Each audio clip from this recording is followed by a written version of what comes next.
ওং নমঃ ভগবতে বাসুদেবায়।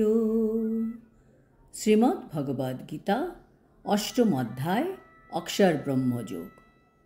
আজ আমরা অষ্টম অধ্যায়ের 6 নম্বর শ্লোকটি শুনব। ইয়ম ইয়ম বাপি স্মরণ ভাবং তজত্যন্তে কলেবরম ত্বং তামেবৈতি কৌন্তেয় সদা তদ্ভাবভাবিতঃ। অনুবাদ: হে কৌন্তেয়, অন্তিমকালে যিনি যে ভাব স্মরণ করে দেহ ত্যাগ করেন তিনি অবশ্যই সেই ভাবে ভাবিত তত্ত্বকেই লাভ করেন। তাৎপর্য: আগের শ্লোকে কৃষ্ণ বলেছিলেন যে যে মৃত্যুর সময় আমাকে স্মরণ করবে সে আমার ধামে পৌঁছতে পারবে। এইবার শ্লোক 6-এ কৃষ্ণ বলবেন যিনি মৃত্যুর সময় আমার কথা স্মরণ করতে পারবে না তার কি গতি হবে। খুবই গুরুত্বপূর্ণ শ্লোক।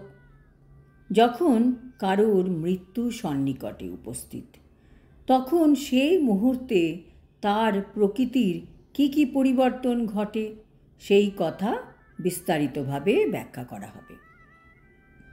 আগেও বলা হয়েছিল যে মানুষ দেহত্যাগ করবার সময় কৃষ্ণ চিন্তা করে, যে কৃষ্ণ চিন্তা করে সে পরমেশ্বর ভগবানের পরা প্রকৃতি প্রাপ্ত হয়। আমাদের একদমই ভাবা উচিত নয় যে শ্রীকৃষ্ণ ছাড়া অন্য কিছু চিন্তা করলেও সেই একই পরা প্রকৃতি প্রাপ্ত হওয়া যাবে। এই বিষয়টি আমাদের অত্যন্ত গভীরতার সাথে অনুধাবন করতে হবে। মৃত্যুকে তো ভুললে চলবে না, বা মৃত্যুকে এড়িয়েও চলা যাবে না। জীবনে বেঁচে থাকাটা হচ্ছে ক্ষণস্থায়ী, কিন্তু মৃত্যু হচ্ছে স্থায়ী বা পার্মানেন্ট। কাজেই আমাদের ভাবতে হবে কিভাবে উপযুক্ত মানসিক স্তরে স্থিত হয়ে দেহত্যাগ করা যায়। মহারাজ ভরত ছিলেন একজন মহান ব্যক্তি।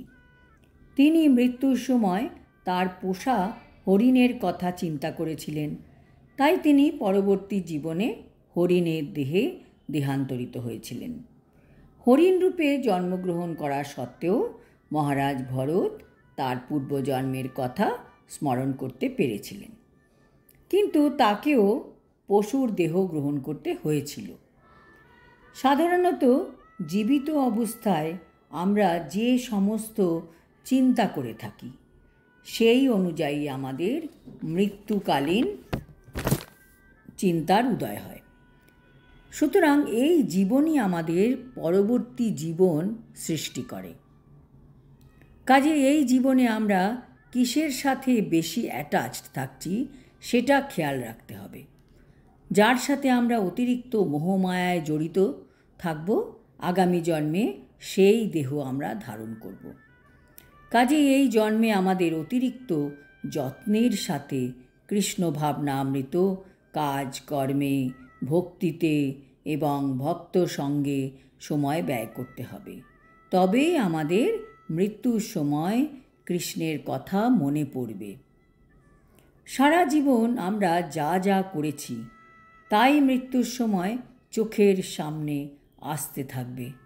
তার মধ্যে যা আমরা সবথেকে বেশি করেছি সেখানেই গিয়ে মনটা স্থায়ী হবে। কাজেই যদি আমরা কৃষ্ণ ভাবনাময় কার্যে বেশিরভাগ সময় দিয়ে থাকি, তবে মৃত্যুর সময় আমরা কৃষ্ণকে মনে করতে পারব। কেউ যদি সাত্ত্বিকভাবে জীবনযাপন করেন এবং সর্বদা ভগবান শ্রীকৃষ্ণের চিন্তায় মগ্ন থাকেন, তাহলে তার পক্ষে জীবনের অন্তিম কালে কৃষ্ণ চিন্তা করা সম্ভব। সেটি তাকে শ্রীকৃষ্ণের পরা প্রকৃতিতে স্থানান্তরিত করতে সাহায্য করবে।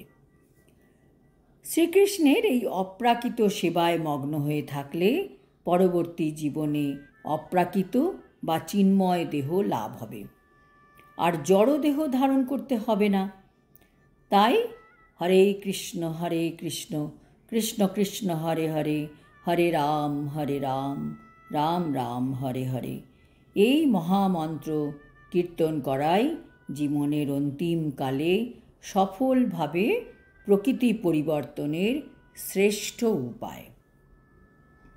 আজ এখানেই শেষ করছি।